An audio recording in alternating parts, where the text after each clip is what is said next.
Hello बच्चों, कैसे हैं? तुम्हें लाप्लास समझ में भी आ रहा थोड़ा बहुत? देखिए, यदि कोई प्रॉब्लम होती है तो कमेंट बॉक्स में लिख दीजिए कि हाँ भाई ये प्रॉब्लम कराइए, तो मैं वो प्रॉब्लम करा दूंगा जो है। ठीक है, फिलहाल तो मैं अपने हिसाब से ही प्रॉब्लम ले रहा हूं। जो तुम्हें लगता है कि हाँ ये प्रॉब्लम वो ही नहीं चाहिए, वो प्रॉब्लम वो ही लीजिए, कमेंट बॉक्स में लिख दीजिए, मैं ऐसा कराऊंगा जरूर। अब हम कुछ और प्रॉब्लम कर लेते हैं। जैसे कि एक क्वेश्चन है यहां पर, लाप्लास निकालिए 6 sin 2t minus 5 cos 2t, इसका लाप्लास निकालिए। तो इसमें कुछ भी नहीं करना, 6 को बाहर रखिए, लाप्लास निकाल दिए sin 2t का, क्योंकि इसका हमारा फॉर्मूला होता है। 5 को बाहर रखिए, लाप्लास निकाल देंगे cos 2t का। बस फॉर्मूले लर्न होने चाहिए तुम्हें। sin at का लाप्लास होता है a upon P square plus A square. बस देखो, इससे कंपेयर करो, ए की जगह 2 आ गया, बस 2 रखना है तुम्हें, तो 2 अपॉन हो जाएगा पी स्क्वायर प्लस 2 का स्क्वायर। इस वाले में लाप्लास होता है cos at का, वो होता है p upon P square plus A square. अब देखो यहाँ पे a की जगह कितना आ गया, 2 आ गया, तो कितना आ जाएगा, p upon P square plus 2 का स्क्वायर। बस आंसर। ये मैंने किताब का क्वेश्चन किया है, क्वेश्चन नंबर 1 का 4th पार्ट। और देखिए, और कर देता हूं मैं। अगर मान लीजिए तुम्हारे सामने आता है एक क्वेश्चन है 2 का 4th पार्ट कि लाप्लास निकाल दीजिए e की पावर at माइनस 1 अपॉन ए का। तो यहां पर 1 अपॉन ए कॉन्स्टेंट है, और लाप्लास निकालेंगे हम किसका, e की पावर at का अलग, और लाप्लास निकाल देंगे 1 का। वही देखिए, लाप्लास जब भी निकलता है टी वाली फंक्शन का, उसके अलावा टी के अलावा हर चीज कांस्टेंट है, तो यहाँ पे ए हमारा बाहर निकल गया। और लाप्लास हम e की पावर at का जानते हैं, वो 1 अपॉन कितना होता है, p माइनस ए। तो बस यहाँ पे 1 अपॉन पी माइनस ए भर दीजिए, 1 अपॉन पी माइनस ए, और 1 का लाप्लास हमें मालूम है 1 अपॉन पी होता है, वो 1 अपॉन पी आ जाएगा। बस थोड़ा बहुत एलसीएम ले दीजिए, क्वेश्चन कंप्लीट हो गया। और देखिए, एक क्वेश्चन है इसके अंदर, पीस वाइज का करा देता हूं एक बार और। देखिए, एक क्वेश्चन है पीस वाइज का, क्वेश्चन नंबर है 5 का फर्स्ट पार्ट है। 5 का फर्स्ट पार्ट, लाप्लास निकालिए। पहले फंक्शन लिख देता हूं मैं, फंक्शन लिखते हैं। फंक्शन दिया है पीस वाइज, ये एफ टी की वैल्यू बताई है उसने 2। एक तो दी है साइन टी, कब, जब टी की वैल्यू है 0 से ग्रेटर है लेकिन पाई से लेस है, 0 से ग्रेटर है पाई से लेस है। और दूसरी फंक्शन दी है उसने, टी की वैल्यू 0 से बड़ी है, नहीं, टी की वैल्यू पाई से बड़ी है लेकिन 0 से, हाँ, फंक्शन की वैल्यू 0 है। एक बार मैं चेक कर लेता हूं।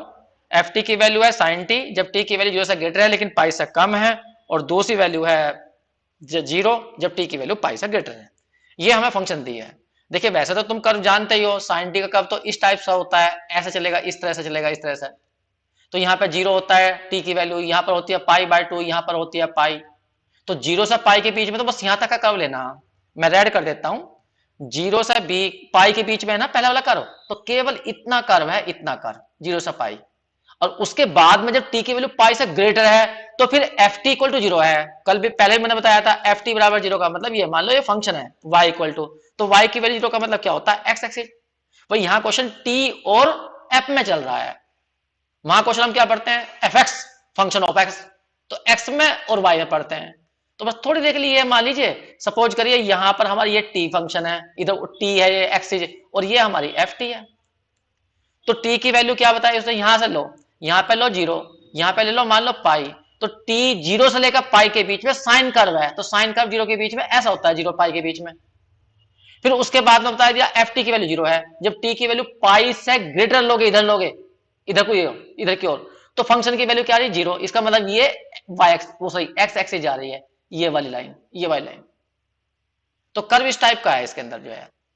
ठीक, अब यहाँ पे कर्व पे ध्यान मत दीजिए, मैंने तुम्हें बताया था कि ऐसे क्वेश्चन पीस वाइज से होते हैं, यहां ध्यान दो। देखो, जब हम इंटीग्रेट करेंगे तो हमेशा जब लाप्लास निकलता है तो इंटीग्रेशन 0 टू इंफिनिटी के बीच में होता है। तो यहां देखो कंडीशन में टी किस पे डिपेंड है, 0 पर पाई पर, तो यहाँ पे 0 और पाई को दिखा लीजिए, तो 0 तो हम दिखा चुके, पाई और दिखा लीजिए। अब कंडीशन पे ध्यान दो, 0 पाई के बीच में है, टी की वैल्यू 0 पाई के बीच में है, तो फंक्शन कितनी है साइन टी, तो यहाँ पे साइन टी आ जाएगी। जब टी की वैल्यू सेकंड में देखो, टी की वैल्यू पाई से बड़ी है तो फंक्शन कितनी है 0, तो यहाँ फंक्शन 0 जाएगी बस। अब जो तुम्हारी डेफिनेशन होती है दो जगह तोड़ दो, एक बार 0 to pi, pi to infinity. Laplace F T equal to होता है हमारा 0 टू इन्फिनिटी ए की power minus P T F T D T. बस इसे दो जगह ब्रेक कर दीजिए।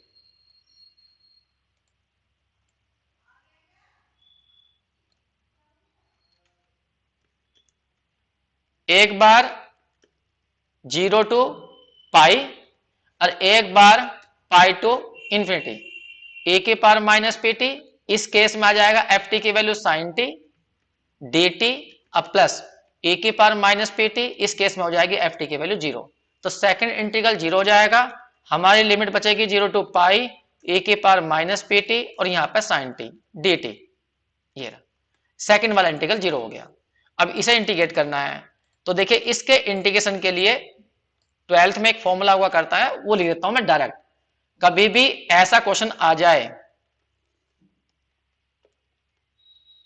ए की power a t sine B T, ये इस टाइप का क्वेश्चन आ जाए तो इसका एकदम डायरेक्ट आंसर याद रखिए, ए की पावर ए टी अपॉन होता है A square plus B square, bracket में A sine B T minus क्या होता है बी कोस बी टी, ये फॉर्मूला होता है। इसी तरह से कोस का भी होता है, बस उसमें यहां साइन की जगह कोस हो जाता है, कोस की जगह साइन, बीच में है प्लस हो जाता है। ठीक, इसकी कंपेयर इससे कर लीजिए। जब इससे कंपेयर करोगे तो देखो e की पावर ए टी, टी का कोफिशिएंट a है और यहाँ t का कोफिशिएंट माइनस पी है, तो a की वैल्यू माइनस पी है। b चेक करो, साइन के पीछे b है t के साथ में और यहाँ साइन के पीछे t के साथ में 1 है, तो यहाँ पर b की वैल्यू 1 है, बस इस फॉर्मूला भर दीजिए। तो a की पावर a का मतलब माइनस पी, अब t अपॉन a का स्क्वायर तो p का स्क्वायर हो जाएगा, b का स्क्वायर 1 हो जाएगा, ब्रैकेट में a की वैल्यू माइनस के p sine B t, b की वैल्यू 1 है, टी आ जाएगी, माइनस बी की वैल्यू 1 है, कोस फिर 1 है तो टी आ जाएगा बस। और लिमिट रख देंगे 0 टू पाई, इस पूरे में एक बार पाई रख दीजिए एक बार 0, तो e की पावर माइनस के P pi upon P square plus 1, यहां आ जाएगा साइन पाई माइनस के कोस पाई, पूरे में हमने पाई रख दिया। सेकेंड लिमिट 0 रख देंगे तो e की पावर 0 1 हो जाएगा, तो 1 अपॉन हो जाएगा पी स्क्वायर प्लस 1 और यहां रखेंगे साइन 0 0 हो जाएगा, कोस 0 1 होता है तो ये आ जाएगा। ध्यान रखना साइन पाई की वैल्यू तुम्हें पता है 0 होती है और कोस पाई की वैल्यू कितनी होती है -1, यहाँ 0 रख दीजिए यहाँ -1 रख दीजिए, तो जब यहाँ -1 रखोगे तो +1 बन जाएगा, ये साइन वाला 0 हो जाएगा। तो कुल मिलाकर ए की power minus P pi upon बचेगा पी स्क्वायर प्लस 1 और इसमें ये बचा माइनस से प्लस हो गया तो 1 अपॉन हो गया पी स्क्वायर प्लस 1, बस यही आंसर है। तो सिंपल क्वेश्चन है, बस थोड़ा सा ध्यान रखिए, बहुत इजी क्वेश्चन है। और देख लीजिए, एक दो क्वेश्चन और देख लेते हैं। इसी तरह से एक क्वेश्चन और कर देता हूं मैं, 7 क्वेश्चन है।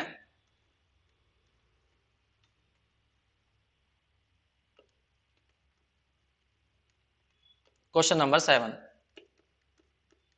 फंक्शन की वैल्यू क्या दी है? फंक्शन की वैल्यू दी है साइन 2t और फिर दिया है 0 जब t की वैल्यू 0 से ग्रेटर है, पाई से लेस है और t की वैल्यू ग्रेटर देन पाई है। बिल्कुल सेम क्वेश्चन है, ऊपर वाले क्वेश्चन में जहां t है वहां पे 2t कर देना, इसको रख दी, इसे तो अपना आप तुम कर लोगे। और क्वेश्चन ले लेता हूं मैं, एक किताब का क्वेश्चन उठा लेता हूं मैं, एक एग्जाम्पल है, बड़ी इंपॉर्टेंट एग्जाम्पल है। एग्जाम्पल है लाप्लास निकाल लीजिए साइन रूट टी का, ये रहा, बहुत इंपॉर्टेंट एग्जाम्पल। अब देखिए यहां पर साइन ए टी का फॉर्मूला होता है, साइन रूट टी का नहीं होता, तो फिर इसे कैसे करें? कल भी मैंने एक पहली वीडियो में भी एक मैंने क्वेश्चन कराया था इसमें, cos root T upon T root T का, तो मैंने कहा था यहाँ पे सीज खोल दो करो, तो यहाँ पर साइन एक्स की सीज खोल दो, साइन हट ही जाएगा उससे, तो साइन की सीज होती है x minus x cube upon factorial 3, फिर होता है एक्स की पावर 5 अपॉन फैक्टोरियल 5, बस डॉट डॉट कर दीजिए, एक्स की जगह रूट टी भर देना बस, तो यहां भर दीजिए लाप्लास, पहले एक्स आएगा तो रूट टी आएगा, फिर माइनस रूट टी की पावर 3 आएगी अपॉन फैक्टोरियल 3 आएगा, फिर यहाँ रूट टी की पावर कितनी आएगी 5 आएगी अपॉन फैक्टोरियल 5 आएगा, और डॉट डॉट कर दीजिए। अब लाप्लास सबका अलग अलग निकाल लीजिए, 1/2 1 अपॉन फैक्टोरियल 3 बाहर, लाप्लास टी की पावर हो जाएगी 3/2, फिर प्लस 1 अपॉन फैक्टोरियल 5, लाप्लास आ जाएगा टी की पावर 5/2 का। अब सब में अलग अलग टी की पावर n वाला फॉर्मूला लगा दीजिए। याद करिए, टी की पावर n का लाप्लास क्या होता है, गामा n+1 अपॉन पी की पावर n+1 होता है। बस n की जगह 1/2 रख दीजिए।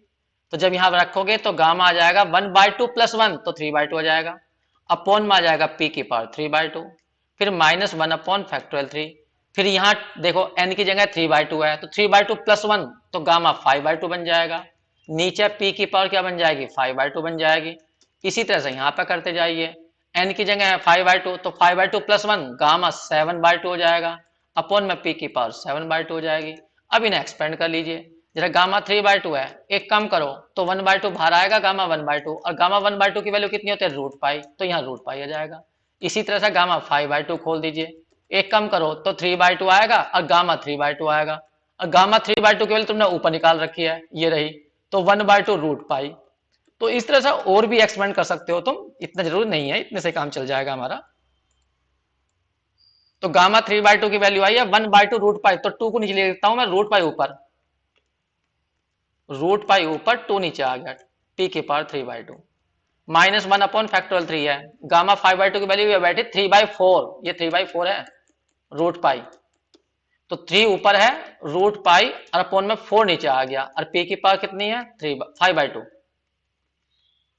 यहाँ 5/2 आ गई। इसी तरह से इसे भी खोल लेना, मैंने उसे नहीं खोला है।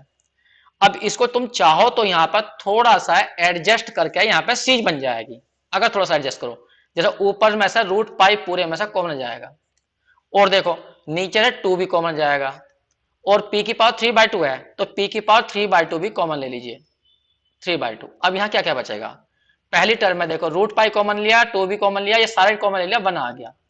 ऐसे यहाँ पर देखो, यहाँ पे तुमने 3 है, ऊपर 3 है, और फैक्टोरियल 3 6 होता है, तो 3 से 3 कट जाएगा, तो 2 बचा, लेकिन एक तो तुमने कॉमन लिया है, तो यहाँ पर आ जाएगा 4, तो 1/4 बच जाएगा, √π बाहर चला गया, 5/2 में से 3/2 का ही 1 बचेगी, तो 4 भी बच जाएगा। बस ऐसी अगली टर्म मैंने लिखी नहीं है, ऐसे करते ले जाएंगे। अब यहाँ पर फिर वही चीज बन जाती है जो हम कल कोस वाले क्वेश्चन में कह रहे थे, तो बिल्कुल फिर वही चीज बन गई यहाँ पर। तो यहाँ पर आ गया √π अपॉन 2 पी की पावर 3/2, यहाँ पर 1 प्लस लिख देना माइनस के 1/4p। अगले टर्म में यदि करना चाहोगे ना कर लेना, मैंने करा नहीं है, फैक्टोरियल 2 माइनस के 1/4p का स्क्वायर आएगा, ये e की पावर x की सीरीज बन जाएगी, 1 + x अपॉन फैक्टोरियल 2 वाली सीरीज, ये बस x की जगह कितना हो जाएगा, माइनस के 1/4p आ जाएगा, बस इसमें रख दीजिए, बस क्वेश्चन कंप्लीट हो गया। तो यहां पर आ गया तुम्हारा कितना, √π अपॉन 2 पी की पावर 3/2, और इसका आ गया e की पावर माइनस के 1/4p, बस क्वेश्चन कंप्लीट हो गया। तो बच्चों ये हमारी इसकी दूसरी वीडियो थी या तीसरी थी, मुझे ध्यान नहीं है, शायद 3rd वीडियो है। तो अब हम इसके बाद में फर्स्ट शिफ्टिंग थ्योरम करेंगे। मतलब फर्स्ट शिफ्टिंग थ्योरम का मतलब ये है कि जैसे कि मान लीजिए अभी तुमने देखा कि हमने क्वेश्चन ज्यादातर जो है 8 फॉर्मूले से करने की कोशिश करी, कुछ क्वेश्चनों में डेफिनेशन लगानी पड़ी, लेकिन कुछ ऐसे भी क्वेश्चन है चाहे हम कितनी भी यहाँ पर इन फॉर्मूले से करने की कोशिश करें, लेकिन वो फॉर्मूले से नहीं हो पाते। डेफिनेशन तो हो जाएंगे, लेकिन डेफिनेशन से इंटीग्रेशन बड़े मुश्किल है, तो उस जगह फिर कुछ थ्योरम्स बनाई गई हैं, वे थ्योरम से क्वेश्चन करेंगे, बाद में उन थ्योरम को हम प्रूव भी करेंगे। ठीक है बच्चों, अगले वीडियो में मिलते हैं, थैंक यू।